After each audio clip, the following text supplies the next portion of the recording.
Hello, everyone, and welcome to Beyond the Ball. I am Collie. Sorry, you just got caught by Connor's message there. Yes, you are, Collie. Well done. Easily distracted. I am Collie. This week we are joined by Big Paddy. Paddy, what's happening? What's the crack, lads? Good week of football all around. And when I say all around, I mean all around me, because United are great. Oh, this is going to be the fucking team of tonight, isn't it? And we have Connor as well. Connor, what's happening? It looks like he's after coming out high. Yeah. Couldn't hear any of his. Yes, Paddy. You do you, Paul. Right, lads. Depressing football. Paddy, big grin on his face. Me and Connor slightly depressed. We are currently watching Liverpool as well. I think so. I think we're watching Spurs. Yeah, well, we have Spurs on, which is incorrect. Paddy needs to sort that show. I don't know why he would need to sort out, because I mean we're doing stuff that's not illegal and like that. But yeah, lads, I fucking hate football. I'm back to hating it. So we're going to be talking about it because we hate it so much. So lads, we're going to be talking about obviously the weekend football, the results. We'll be going through each match and getting the representatives' opinion of their club. Then we're going to look at the fancy football. We'll have a quick update on the league, and then we'll look at the weekend's football. So, lads, we're not going to dick around. We're going to jump straight into the football review.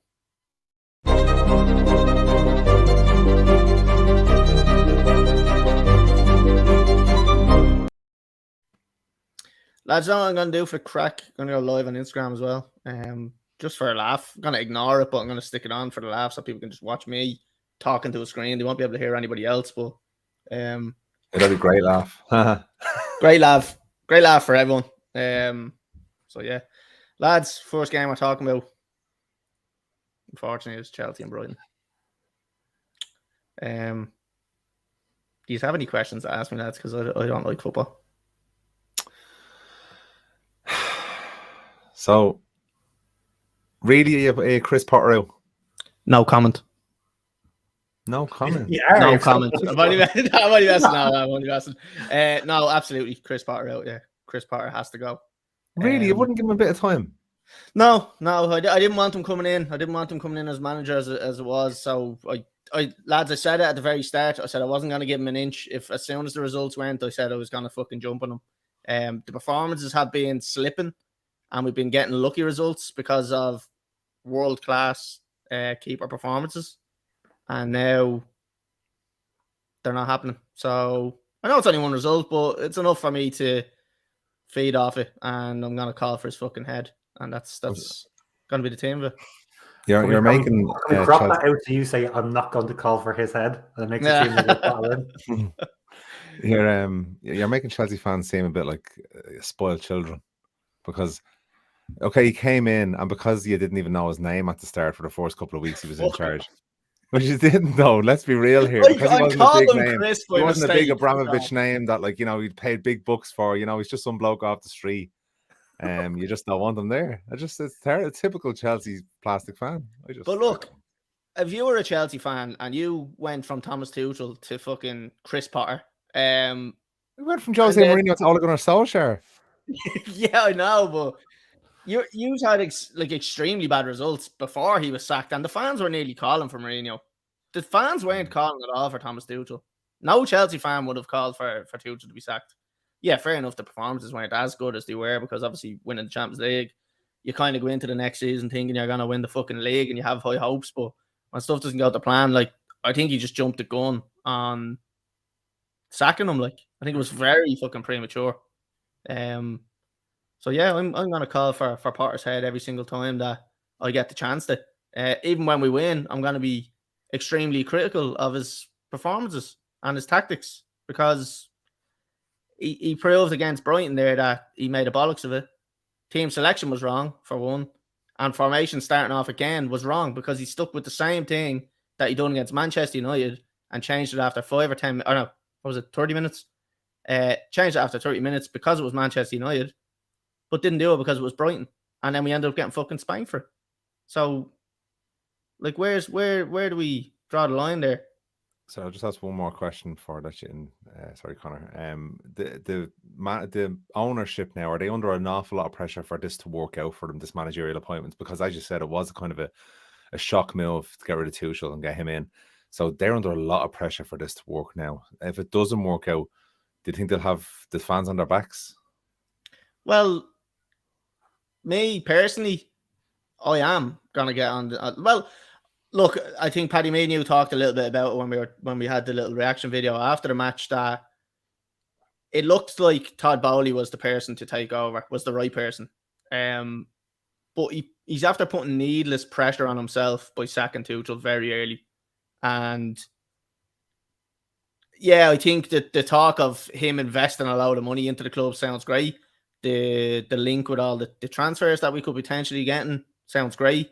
But we have to see these things come into play. So he's got a manager in so far. He's done one thing. And for me, it was the wrong appointment. I know he's probably thinking that that's what all the Chelsea fans want, because they're all local Londoners who want a homegrown manager to be great. He's one of our own, one of their own.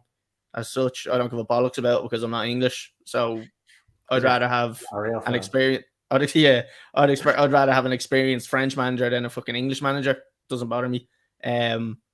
So in terms of him being under pressure, yeah, he probably will be, but I don't think to the extent where it's the Glacier situation. No. Yeah, Jesus, no. No, I don't think. Definitely not that extent. Connor, sorry, over to you, my friend. That's not really. I'm thinking we should go light this week. Do you know what's the point of talking negative all the time about clubs in general? So. Come on, you know Liverpool. Do you know what? Back off. Do you know what? I don't mind talking negative about it, because I'm happy to voice my opinion that I want the manager sacked, and I don't give a fuck. Who knows it? I don't like Potter as a manager. Doesn't excite me. Doesn't get me juices flowing. And it's 1-0 to Napoli. And you love to see it. You absolutely love to see it. And Connor's hanging his head in shame. And lads, that's where I'm going. Oh, his camera's gone. His camera's gone. He's gone. And this is exactly why I am taking. I'm getting off the Chelsea match and we're moving straight on to the Liverpool game. Connor, to rub salt in your wounds. Yeah, you've lost 2-1 to Leeds at home. Talk to me about this one. Good side, great manager. They had belief. What more do you want? Celebrate birthdays. Goal check for VAR. He's offside. That's all right. Don't worry about it. Fucking suck a dick. He wasn't. He's actually not. It wasn't him. Wasn't him. Offside. No, the fella that had the goal wasn't offside. That's a goal, isn't it? Yeah, that's a goal. All right. Come on, Napoli. Yeah, so Connor,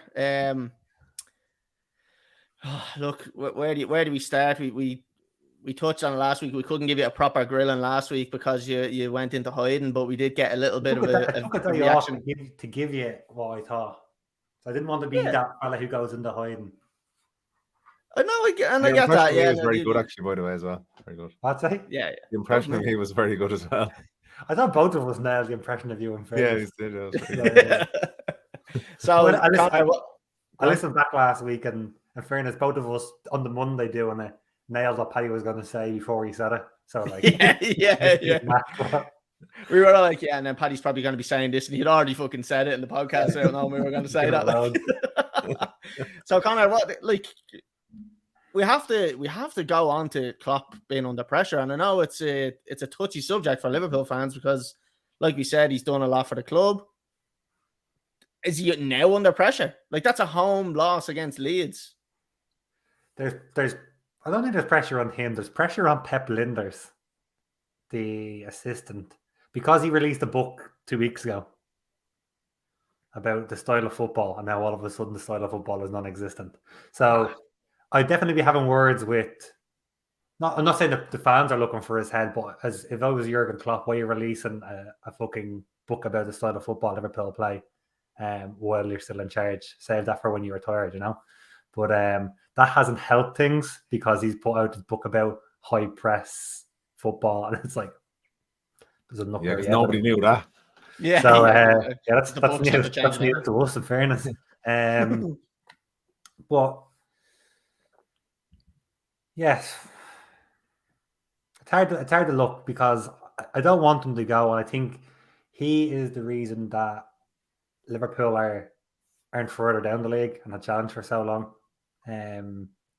That squad, we looked at it last season, at the start of last season, we said it wasn't good enough to challenge. And yeah, they didn't win a hell of a lot, but they challenged on all fronts. That's all I wanted.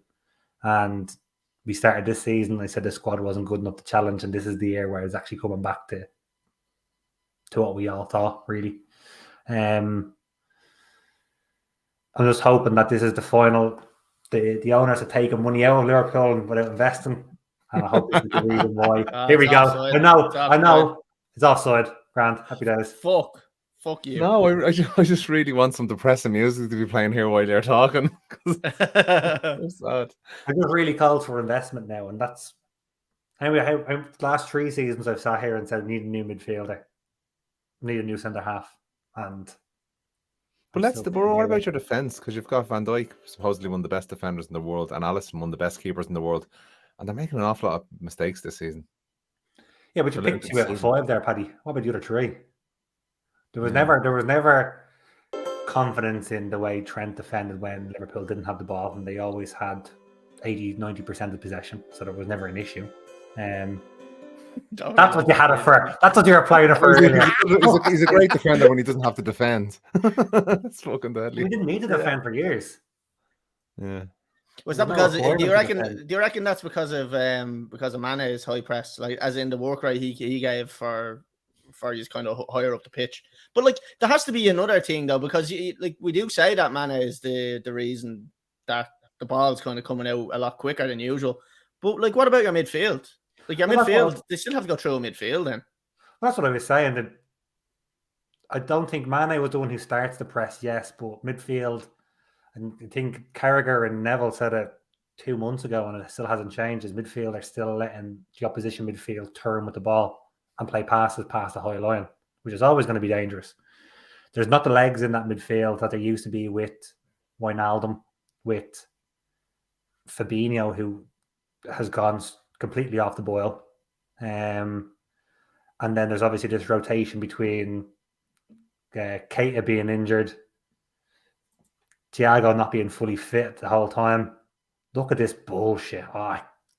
That's the goal. Like, sorry, VARs that are coming up here with this new assisted decision thing. It's absolute horseshit. I like it. But how real is it? Like, is that just not a fella that's drawing it himself to make it look obvious, do you know? I'd say you take a still picture and you're able to just manipulate it to get to a certain angle of it. Like, I like the way they do that. Boy, how did it come it took 4 minutes if the image was that clear? I think they're trying to determine there where the lowest point where he can actually use score. Like, Mala. It looks like Mala, doesn't it? Yeah, it's like Mala. Images. Love the smell of Mala. Bring back Mala. But no, just the midfield is what's needed. There needs to be an engine. There needs to be a box-to-box player in there, and there's not at the moment. There's no one who can do it. Who's to blame? James Milner starts right now. Do you know? Who's to blame though? Because, like, seriously, it has to come down to really, like, the buck stops with the coach. If the coach, like, obviously Klopp is one of the best coaches in the world. He's been there for so long, but he's seen this demise for a long, long time. And he knew it would reflect badly on him if his team are going to be playing bad. So maybe he just was a blind spot and he missed it. And now he can't get them back up after last season, the disappointment of last season. So it has to be down to the coach. Well, he's come out during the summer and said that he wants more midfielders, but that's just not something that they can do. So is that that he doesn't have the funds? I don't know. But we go back to this thing about, I'm not going to, here's fucking... good save. I'm not going to go out and slate my employers when they're paying me fucking wages, no matter what they do. I'm not going to say something in the public eye because I'm getting cash off of it. So if that's the case, but he has come out and said that he wants more players. He wanted a midfielder. He wanted a box-to-box midfielder. He mentioned midfielders by name who apparently they bid for and didn't win bids for. But how real is that? I don't know. He mentioned Federico Valverde. Whether a bid went in or not, I don't know. He mentioned Aurelio Tchouameni, who went to Real Madrid. He mentioned your man Camavinga for Real Madrid. Did bids actually go in for these players? Who the fuck knows? Do you not think see the way you were saying about like you doesn't want to say anything about your employer, and obviously fucking you don't obviously say anything about your employer because they pay your wages. But do you not think he's at the stage now where when you get so comfortable that you kind of not you start giving a fuck, but you get a bit more braver and you start kind of saying a little bit more and pushing the boat out a little bit more. Like, do you not reckon he's well within his right to start doing that now and actually calling out the fucking owners for not giving money? Like, surely he has to. Like, I would say it's he's the least comfortable he's probably ever been in that seat. Yeah, because he's gone. He took over obviously at a low point with very little expectation, went up and now fallen off a cliff. So there's a lot more expectation on the shoulders of that team. If that was that team 8 years ago when he took over, we wouldn't really give a shit at the moment, But because he got the success, now it's questions of what's happened. I do think bigger impacts than Mane was losing those impact players like Minamino, Origi, those fringe players who came in to change things. Yeah. Liverpool can't change things after 70 minutes now. There's no impact players on the bench, especially when you have your Luis Diaz, those kind of players out injured. So they are missing impact. So, well then, but that's even a bigger case then for it being down to the coach, because whatever about him not being able to sign players, but for him to allow those players to leave and not fight them. And when you come into this summer transfer window now, he started at the club. It was a rebuilding job. He was there for a few seasons and he's after getting great success. But because the squad has deteriorated now pretty badly, is it another rebuilding job? Is it another 2-3 seasons before you'd hope to see Liverpool back fighting for the league? I'd hope not. I think there is. Again, we go back to like the injuries and great. Is that something that happens in training? Is that poor medical assessments done when signing players? I don't know where the fucking book stops there, but there's been an unusual amount of injuries over the last number of seasons that clubs do go through injuries, but for some reason Liverpool are going through a hell of a lot more injuries, and it's either the training or it's they're buying players who are fucking crocs. Okay. Connor, your injury list is Diego Jota, Matip, Melo, who doesn't even play, Luis Diaz, and Keita. Like, Diaz is the big one there. Like, and obviously maybe Matip there beside Van Dijk, but like I think the likes of Kanate is probably on the same level as them. Like, do you not think that the only real injury there? Matip. What? Let's call a spade a spade. Kanate's played 10 games in the last year and a half. He's not close to Joe Matip in the level of performance. Yeah, maybe sharpness he's probably not, but like the main one there is Diaz. But the problem is your lack of squad depth. Like when you look at kind of your bench, it's not the strongest bench in the world. You have a few people like that could come on, like the likes of Nunes and stuff like that. He'll come on, you probably get your goals, a bit of a donkey at the same time. Like you have Fabio Carvalho. There's a few players that can sit in there. Look, if you're looking at tonight, look who's starting. James Milner is starting tonight. Yeah, but I mean, Milner's not a fucking bad player. He's actually going after going off, but like he's not the worst player. I know he's fucking old and whatever. Like, is he a top 4 player? Do you want him in your midfield? But he's definitely not. That's what I mean. But who else do you have? I know you have Thiago starting there and you have Fabinho, but like you don't have the squad depth. I never said we did have the squad. I just said that getting rid of impact players was a reason why Liverpool can change things. I don't understand what the question is. That should be picked up over years rather than just all of a sudden. So you're saying it's the manager's fault? Because I'm saying he has to. I know, like you're saying there is like if the owner's not investing, if he's actually putting in these bids for players, but like an aging squad and a kind of a weakening squad over years is very obvious to anybody that's a Liverpool fan. You've had a really, really strong 11 and really got lucky without injuries over the last 2 or 3 seasons. I know he's had Van Dijk and stuff like that getting injured, but he's able to kind of overcompensate with the likes of Salah and Mane scoring fucking 40 goals a season. For 4 months last season. Yeah, but last season maybe for 7 months last season. Yeah, but you're able to overcompensate. Last season wasn't. You didn't win on last season, so last season. 2 trophies last season. Yeah, I'm just saying. You're saying that injuries didn't play a part, and then we've picked 4 of the top 4 of the last 3 or 4 seasons who are out injured for the majority of best part of the season. Salah wasn't out for the majority of the season, but Firmino was, Van Dijk was, and Salah was out for 4 months or whatever it was. I just think the injuries is just it's a shit excuse. I know it's an obvious excuse, like it's not an like, excuse. I've also said that there isn't enough people in the squad. They should have the reason. They should have replaced those fringe players. But it seems to me that the book has to balance, and that's what it came down to. Shipping Origi off with a decent sized wage, shipping Neco Williams off for 20 million, shipping Minamino off for 18.5 million. These seem to be book balancing exercises as opposed to improving the squad. Yeah, because you're not really getting that in to replace them. Like, but the commercial side mustn't be great then, because like they're finishing high in the Champions League and the Premier League every single season. There's a lot of prize money there. They're not like in transfers. They're doing well in terms of net spend. So is it commercially they're just not great? Liverpool are one of the few Premier League clubs who are consistently turning profits as a commercial entity. They have turned profits. Massive fan base. But because of that great statement that they have as the owners, that's come to the detriment of the squad, and you can see that now. They saw they had an opportunity not to invest because the squad was doing well, and it was just a money maker. Thing only came out from James Pearce. He's a journalist during the week that LeBron James is obviously an investor in Liverpool. Invested 4.5-5 million, I think, a couple of years ago. LeBron James has taken over 100 million out of Liverpool in the last 4 years from his returns and his investment. It's not his fault. He's an investor. How much did he put in? Back.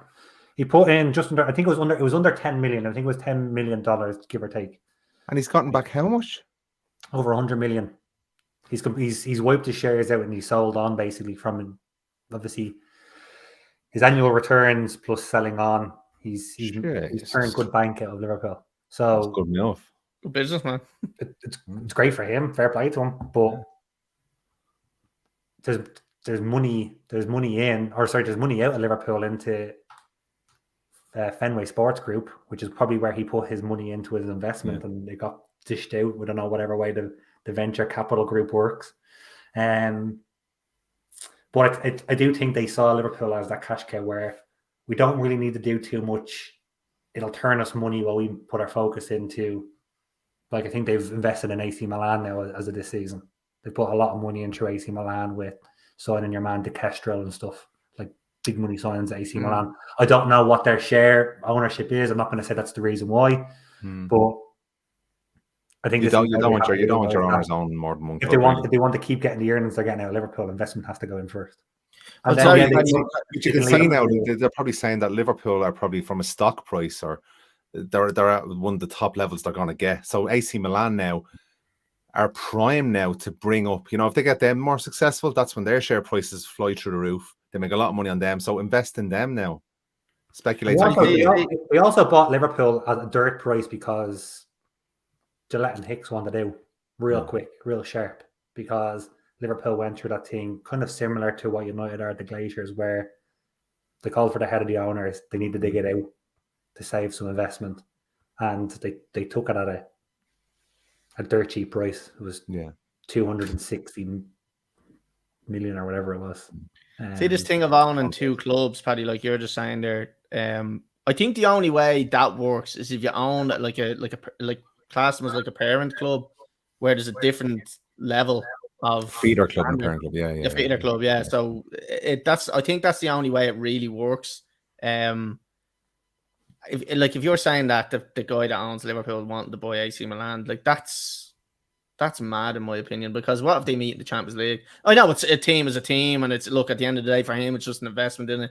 But as a supporter of a certain club, you're probably not getting the full attention that the club may need because there's time and money spent elsewhere. Fenway Sports can't have the resources there to be able to fund two top-flight European clubs to be consistently successful over a long period of time. I think they're also looking on the other side, like the Italian league not flying at the moment. Can it get any worse or can it just get better? And I know we're saying it from a football supporter's point of view.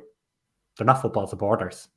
Yeah, they don't give a fuck what happens if their investments turn money. And fair, like I'm not saying fair play to them, but that's the game they're in for. Business. They put up the cash. There's not a lot we can do, but it's a sad reality of it. And I think, and again, just to go back to the actual team, and Klopp and the players have covered that up for a lot, because I said you're not gonna, if United won the league for 4 years in a row, or challenged for the league for 4 years in a row, or got far in Europe for 4 years in a row, there won't be protests outside looking for the Glazers' heads. You still hear they're gone already. Fucking a couple of results. Well, but this is not. You'll hear him and Han of it, but you won't see protests. It's only when teams start to struggle that's when you start. But let's talk about the consistency here, because you're talking about their United if they won it 3 or 4 times in a row, and we've seen top managers at Liverpool, seen it at City now, seen it at United, seen it at Chelsea, that when they're there for, well, not really at Chelsea, but when you see them there for a long period of time and they're rebuilding teams. Now, I only say Chelsea because they're short-term managers.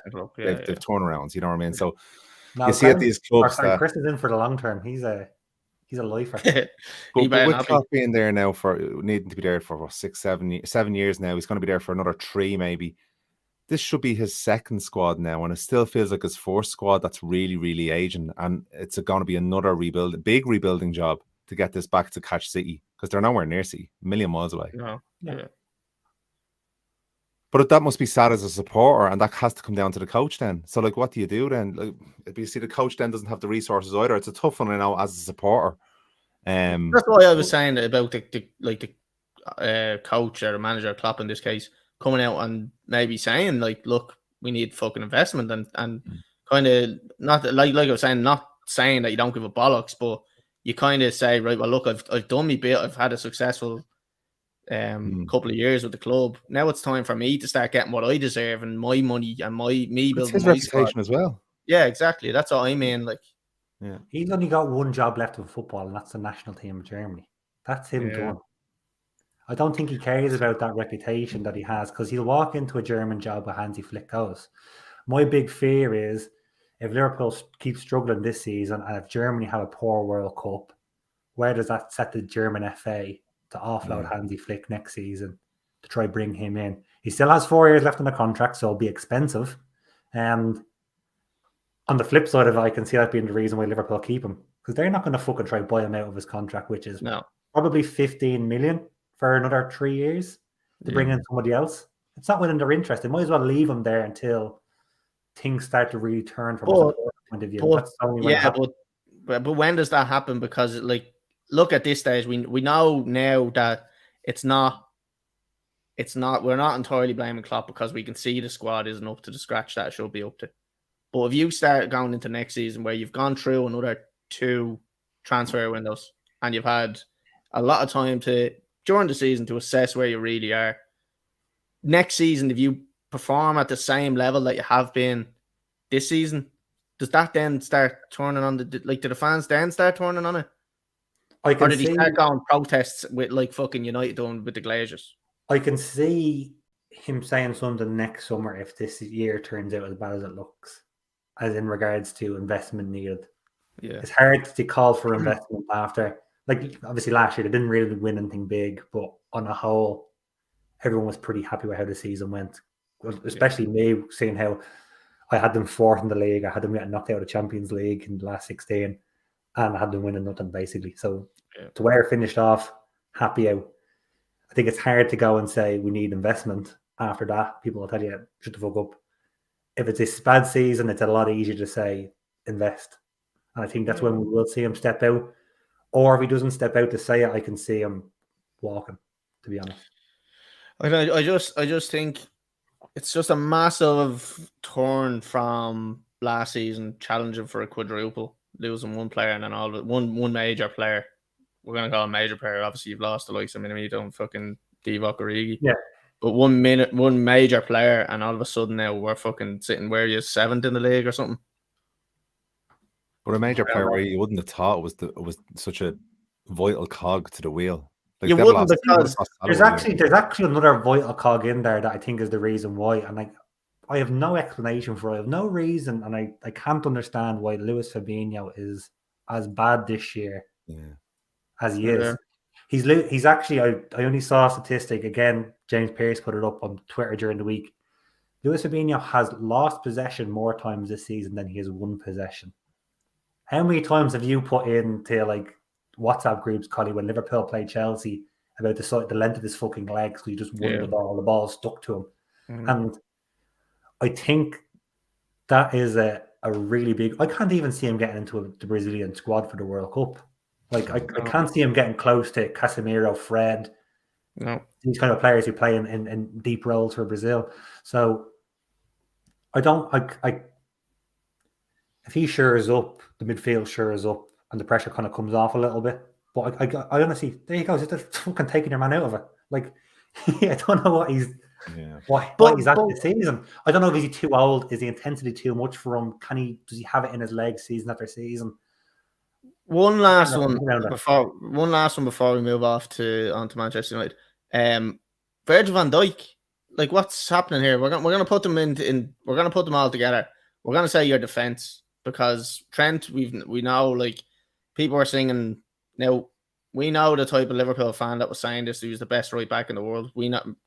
Connor, myself, and yourself know types of Liverpool fans that have been saying that. What's gone wrong in terms of your defense this season? What a ball, Trent! That is a great ball.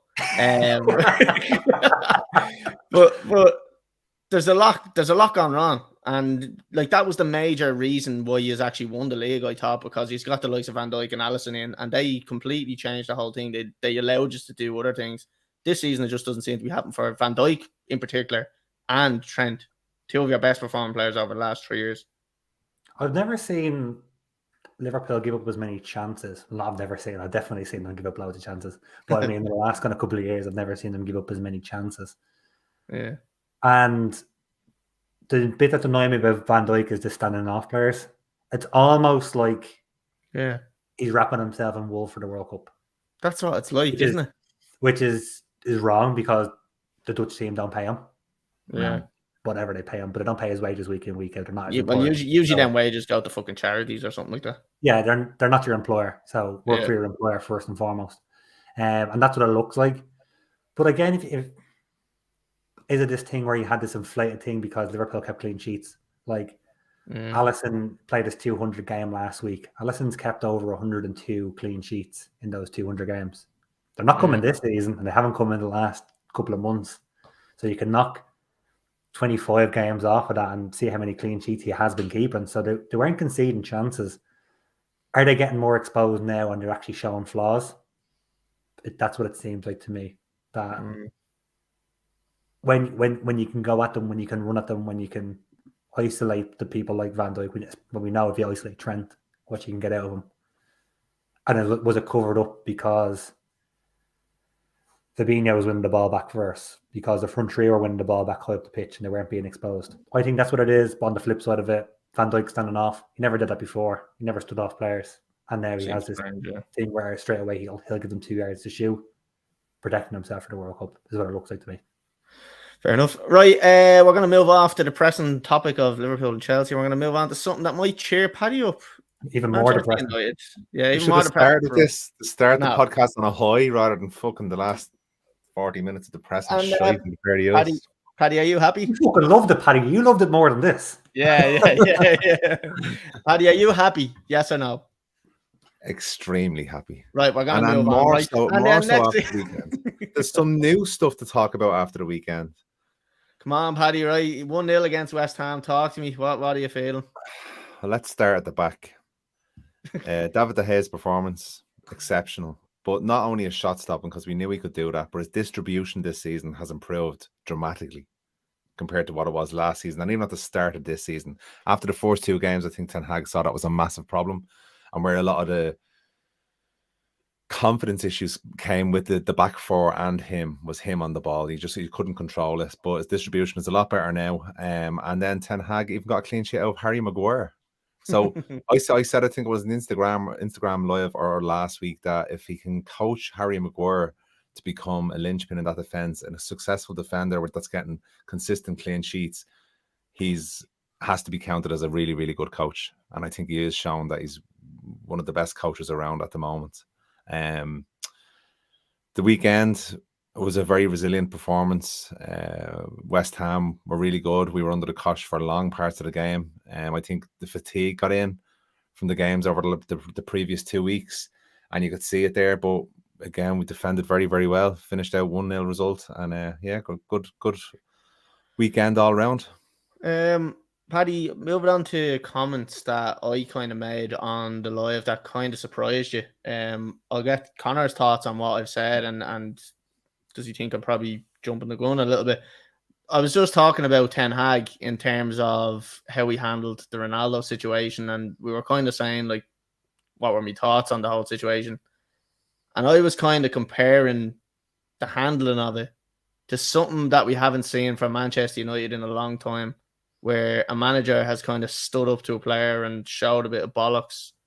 And it reminded me of, I hate saying it, but the Fergie era, where you had Fergie kind of demanding that respect and getting that respect from the players. David Beckham.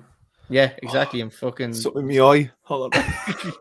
but it is very, and I was saying it to Paddy, it is a worrying thing for everyone that's not a Manchester United fan, because of seeing how Ten Hag handled that situation.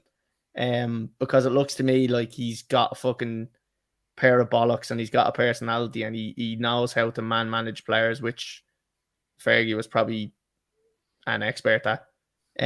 Would you agree with them type of comments, or do you think they're probably a bit much? I probably agree with it, but we've also seen the opposite side of players who know how to handle, managers who know how to handle players end up the opposite way as well. Like, look, when Mourinho came in, took a hard stance against the bullshit, and the players won. So there's obviously is some buyback from the players in the dressing room to back the manager against the player specifically, maybe. I think that falls flat when you have too many of those type of players in your dressing room. I think the balance in there is right. You have a couple of those prima donnas, but you haven't got a dressing room full where you had a young Jesse Lingard, a young Paul Pogba, a dressing room full of those individuals. So if you can keep that balance right, the style of management works. And again, I can't really see him going out and buying that kind of flashy Instagram player, you know. Yeah, he's going to bring in grafters. I think the problem is, again, if you go back to what Paddy said earlier about Liverpool, is how far they off of City, and what's available in the market to get them closer to City. And the fear is that the only people who are left available are flashy Instagram players. So if you want to get there, I think they will be more ruthless. And we saw that, like, typically a United game, they will go 1 down and then come back and win 2-1, and there'll be a great result, but there'll be cracks all over the place. A 1-0 win where they were under the cosh for the last 20 minutes is not something that we've seen recently. It's usually the flip. So it's a different kind of win for United. And as you said, it hasn't been a win that they've seen since, like, the greats of, like, David Moyes and stuff. So I think, like, when I'm talking about, like, player management and stuff like that as well, and Paddy, you can chime in on this one. Like, for me in particular, the three people that he's managed brilliantly in terms of what the fans want to see and what I think the squad probably want to see as well. One is the handling of Ronaldo and letting him know that he's not bigger than the club, and the club doesn't revolve around him. Second one was Bruno Fernandes in terms of making him the captain, which leads me on to the third one, which is Harry Maguire, and taking him out of the club, or out of the squad, dropping him, and then obviously in turn Fernandes gets the captaincy. So I think in particular them three handlings have been very good. None of them seem to, other than obviously the Ronaldo situation, like Bruno has completely flipped his game, because last season we all thought, right, he done it for one season. The season before he was brilliant. There's a goal. Yeah, goal. 1-0 to Liverpool. Three more in the top of the group. Jesus. So I think that the handling of the three of them players in particular is what kind of impressed me. And obviously the signing of Martinez, who seems to be a really good, aggressive defender that I don't think United have really had for a good while. Would you agree with that, Paddy? Yeah, United's backline has been really bad, but yeah, with Ten Hag, and he had other options there for this weekend. So you could say, like, look, Harry Maguire shit. But Gareth Southgate sees something in him, and he plays very, very well for England. He did play well for Leicester while he was there, and he did have a good season for United as well. But I think the confidence of the whole team just went. Again, there was too many. Connor touched on it. There was too many rotten eggs in that fucking dressing room, and I think it brought a lot of the players down. And especially for Harry Maguire coming in as captain, you had so many people that thought they were the main man in that dressing room. It must have been incredibly difficult, and it slowly ate away at his confidence. But I think what Ten Hag done now which was really good, was to take him out of the squad for a little while. I know he got injured. I know he did get injured, but he did get dropped at the start. But took him out of the squad for a while. Let him completely reset, because this is what's after happening now. Because United now are on an upturn in form, all the fans now have forgotten about, Harry Maguire's shit. Let's put all the blame on him, and he's allowed to come back, integrate back into the squad now, a successful winning squad. Yeah, and you can see there the weekend. Women's squad or winning squad? What did I say? I thought I said women's squad. And I was like, no, winning squad. Well, he identified for a couple of weeks there. That's how he got his confidence back in the women's squad. But to see a manager like that tactically as well, to be able to make changes in the game, it seemed like Ole Gunnar Solskjaer was there for like more than the 2 years he was, because tactically he was so inept against all other managers he came up against. It was another thing we touched on, Paddy. It was that whole culture comment that we used to always hear, and we used to always take the piss out of, where like they used to say Ollie's bringing back the culture, and I used to always just say, was Manchester United's culture not winning fucking trophies? Like, and I always said to myself, why are they saying that? And I get the whole, like, he was there when Fergie was there, and he's a protege of Fergie from kind of looking at what he's taught him, like. But now I'm seeing this type of manager that's really controlling all the players and controlling the media. Even he seems to be handling well, and that's what I class as the Manchester United culture as such, like, rather than the Ollie thing. Yeah, no, I get what you're saying. I think what United fans were talking about when they were saying the culture when Ollie came in was that the dressing room was poison. When Ollie came in, and he started to fix that. He started to make the place more harmonious. Now again, it went back the other way then, because tactically the players got frustrated, and I think the confidence went down. And again, that's when you get problems in the dressing room as well, because maybe he lost a little bit of respect for his lack of technical knowledge. I think what you've got in Ten Hag now is you've got the whole package. You've got someone that's keeping the dressing room and the squad harmonious, and tactically he knows what he's doing as well, and the players respect him for his tactical knowledge in the game as well. Yeah, so it's fair enough. Connor, have you anything else to add to it? Nah, fucking no. Paddy, have you anything else that you want to cover before we move on to having a look at the fancy football and then the weekend's fixtures? No, Collie, that's great. Thank you. Right, lads. He's already came. Yeah, he's done. Finished. Right, lads, we're going to move on to the fancy football now.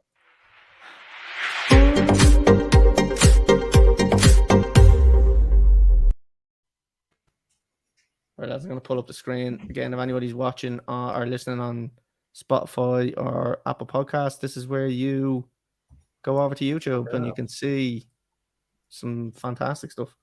Right, lads, up on the screen, fancy football. So I suppose my team's on the screen there, so I'll start off with mine. Average of 59 points, lads, and I got 65, so slightly above average. The highest of the week was 134, which is fucking mad. Ariza Balaga in goal, conceding 4 goals and then going off injured. Not great. So not a top performance from Kepa. Then we have Bourne, who got me 6 points. We have Dallo, who got me 9, and then Saliba, who got me 7. I had Rashford in, who scored a fantastic header. I have Pereira, who got me 3 points. De Bruyne got me 11. Martinelli with 8. Zaha, who I was going to take out, and I kept saying to the lads at work, I was taking out Zaha and I was putting in Joe Linton. And I said, fuck it, I won't, because I know if I do that, Zaha will score 2 goals because he was at home. And I fucking didn't do it, and fucking Joe Linton ended up scoring 2 goals. So sick over that one. Then Jesus and Kane up front. I think a lot of people had a feeling Haaland wouldn't start, so everybody made sure their vice captain pick was the best pick they could do. Then I Tarkowski on the bench with 6 points, and then Zoom as well, who kicks cats, so he wasn't going to be him. Right, lads, on to the next person's team. Paddy, want to talk us through your team here? Good week. Yeah, good week this week. Not for the Tottenham keeper though, unfortunately. Tottenham lucky again this week, 2-0 down, 3-2. People say, oh, they were brilliant to come back and all, but no, they were shocking the last couple of weeks. And yeah, I suppose we'll go do predictions in a while, but yeah, they didn't do great. Defense done very well then. If we move down CB 7, Trippier 11, Schär 6, like Newcastle are doing so well, performing so well, and then Cancelo 6 as well. Gonna have to change Fernandez now in the midfield. He's banned for the next game after getting another yellow card. Martinelli, Almiron, Foden, and Rashford. I'm looking forward to the pick where we can start changing our whole team now during the World Cup, and then Jesus up top. Rashford be captain, obviously, but I done that even before we started the weekend because I had an idea Haaland, even if he did play, would find it difficult at Leicester. I just had a feeling. Okay.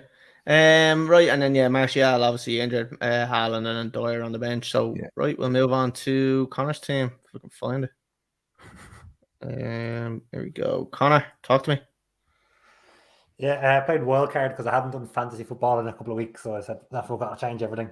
Played a wildcard, made a lot of changes. I think I changed pretty much everyone. So I brought, as Paddy said, Newcastle defending pretty well, especially. Brought Nick Pope in and Fabian Schär back, and they gave me 6 each. Cancelo has been there all season, got me another 6, and the same as Saliba.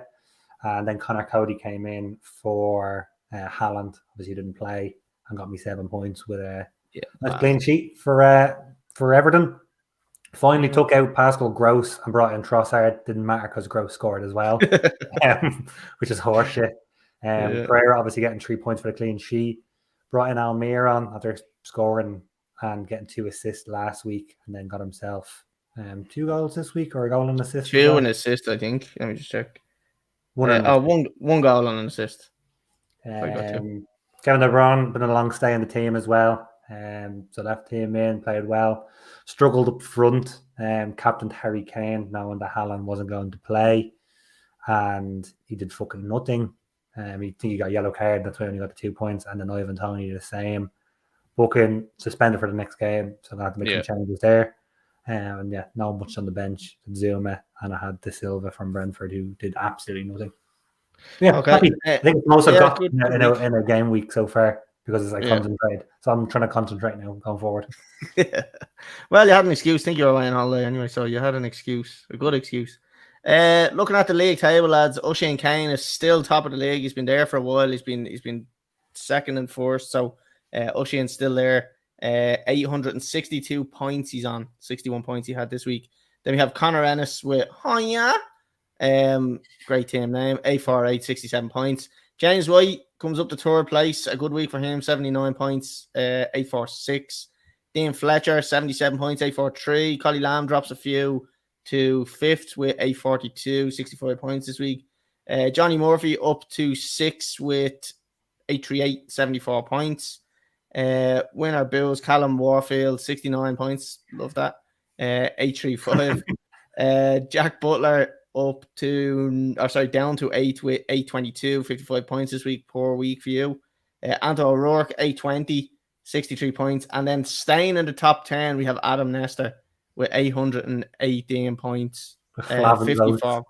Yeah, Haaland out. So, Paddy, me and you had this last week, and we were questioning Nestor's team name, and we were saying, is it a brand of oats? And Connor picked up on it. Connor, would you like to explain what this is? Yeah, so I listened to the pod last week, obviously, when I wasn't on it, listened on the bus going into work, and I heard, it's a brand of oats for Haaland Oats.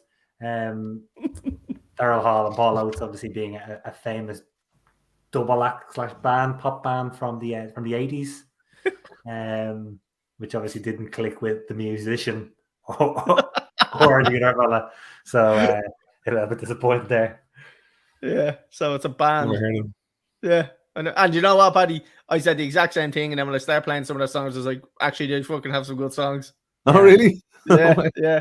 You know, like most of them. What's the main one? You're making my dreams come true. Ooh. Oh, there was another one.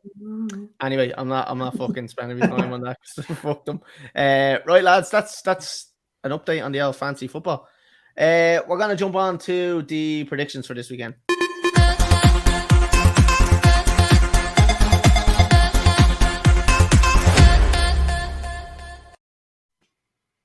Right, lads. First match up. It's a doozy.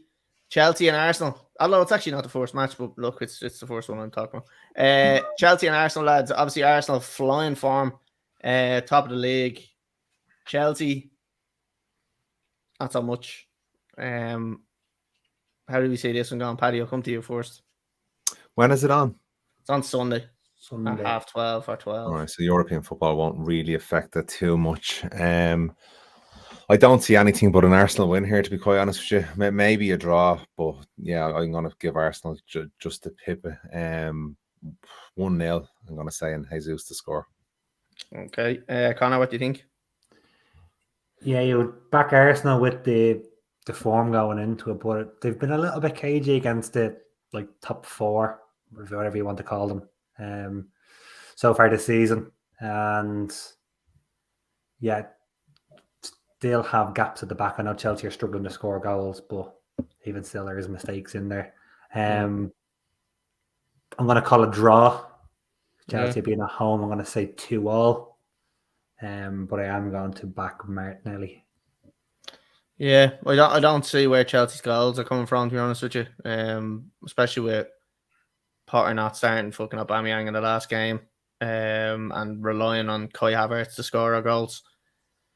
I don't think he's the man to score or the brunt of our goals this season. So I think we really might struggle. I'm gonna say 1-1, and I'm going to say if Chelsea score, it's going to be a defender that scores it, because our strike and fucking our forward line isn't really doing the job. So I'm going to say 1-1, and I'm going to say I have a feeling Azpilicueta might start, because he should have started the last game. So I have a feeling Azpilicueta will start. If he does, he's going to score. So that's where I'm going. Next one, lads. Villa and Manchester United. Connor, what do you think of this one? Yeah, thought Villa was going to get the new manager bounce back last week, but then absolutely slapped around the place. Yeah, they got it for 1 week. Yeah, I'm sure Stevie was fucking delighted watching them get absolutely rocked around the place. But yeah, I don't think Emery was in charge. No. So this should be his first game in charge at Villa. Good evening. So if anything, we will get a good press conference out of them at least. But I'm sure they will be harder to score against. Again, going forward, they have names in there, but is there quality in there to actually score goals against United, who we've said have been a little bit more resilient this season? I don't think so. A little bit tight. I can see it being a little bit cagey like the West Ham game. I'm going to back United 1-0. And I'm going to say Ronaldo's Christie to get a goal. Paddy, what do you think? How do you think you're going to fare out here against United? I think it's been a long first half of the season. I think the games are starting to catch up on the players from a fatigue point of view. We have a big game on Thursday against Real Sociedad to top the group. But it's early enough, so they'll be back early on back Thursday night, hopefully. So, but a slim United win, 1-0, and Rashford to score. All right. Yeah, I think United are comfortably going to win this one, lads. Goal. Nunes. The horse. Come on, the horse. Not even he could miss that one. Van Dijk doesn't even want to celebrate with him. It's because you robbed it, in fairness. I gotta say, I'm gonna say a comfortable 2-0 win for United. I don't think they'll be under much pressure. I think they'll dominate most of the game. And you know what I'm doing, Paddy? The exact same thing I was doing with Liverpool, where I said they were going to win every single game. Because if I get this right, it's great. I can clip it. So I'm going to say a comfortable 2-0 win for Manchester United. Should be easy. They won't be under any pressure. They're going to dominate the game. And I'm going to say Christian Eriksen will score a free kick. Right, lads, Spurs and Liverpool. Paddy, how do you think this one's going to go? I think Spurs will be Spursy, and I think Liverpool will win. I just do Liverpool. every time.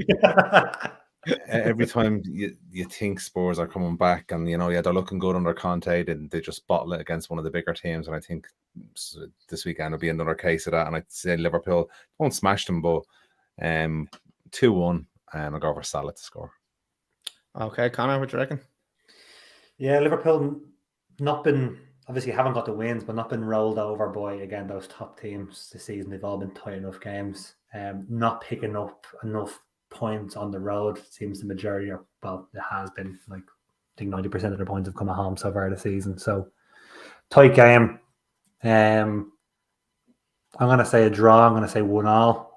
And I will back Mo Salah. Okay. I think Spurs are going to win this one, lads. You spread it again. Happy days. No losing. I think it'll be a handy win for Spurs. No, I think Spurs will win probably 2-1. I think it'll be cagey enough game. I think it'll be a very open game. But yeah, I see. How can it be cagey and open? Because I feel like it's gonna be end to end. Sounds like a bad prison. I feel it'll be end to end. I feel like the midfield won't be cagey have anything to do with it. Well, it will be, because they just won't be able to break each other down, and it'll be back and forward. They'll cagey means you don't want to do anything because you're afraid. Like, so you just... Yeah, but they're gonna do it on either end. Like, they're gonna be afraid to do certain things on either end of the pitch. So that's why I think it's gonna be open, but it's gonna be cagey. Talking about spreading your bets here, fucking hell. Yeah, I'm doing everything here. I can really clip this one down. Like you did, say Klopp out. We all heard it. Yeah. So I'm gonna say 2-1. Chris Parr, I don't know what you're talking about. 2-1 to Spurs, and I'm gonna say Son to score because he is my son. Right, lads, that's it. It's been a good episode. Hopefully next week we can be a little bit happier, and Paddy might be a little bit sadder. The only good thing about it is, and I was looking earlier, Liverpool only have 3 more games till the World Cup, which means they get like a month and a half off. Yeah. Shit. So like, I have to go through them 3 months with fucking Potter still as manager though. I want a game after game after game, loss after loss after loss. So he goes. Does it make it better or worse that we'll go from Chris Potter to Stephen Kenny for like 2 weeks? It's quite depressing. Stephen Kenny in. You heard it here. Right, lads. We're gonna call it a day. We will be back next week. Same time? No, we're gonna be back at 8:00 next week, probably, are we? Depends. Hopefully. It's way past my bedtime. Okay. Right. Well, we'll be back next week at some stage. Who knows when it'll be. If you are watching on Facebook, YouTube, Twitter, make sure you follow, subscribe, like, comment, all that good stuff. If you're on Spotify or Apple Podcasts, make sure you give us a 5-star rating so we're sound. So, Paddy, thanks for joining me this week. Thank you. And Connor, nice one. Cheers, lads. Right, we'll see everybody next week.